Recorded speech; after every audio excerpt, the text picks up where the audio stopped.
Magandang hapon po. Ito nga pala ang isla sa amin ng Bayang Alabat.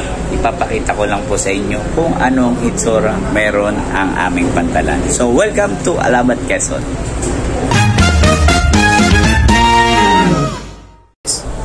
So mga kajaming, nandito nga pala ako sa pinakaibabaw ng Roro kung saan dito ako nakasakay kasi patawid na ako papunta akong Manila. So kung makikita ninyo mga kajaming, ang pinaka-view ng aming isla dito sa bayan ng Alabat. Ang pinakamataas na bundok nga pala na makikita nyo, ayan yung Camagong. Ayan nga at umpisa na nga po na tumunog ang Roro. So nagsasabi na madali na raw po kaming umalis. At makikita nyo rin ang bangka at syempre walang alo na dagat at mapayapang pag... At syempre po naisingit ko rin ang mukha ng gwapong vlogger na ito na taga-Alabatin. So grabe. Sana po ay magkita-kita po tayo dito sa aming isla.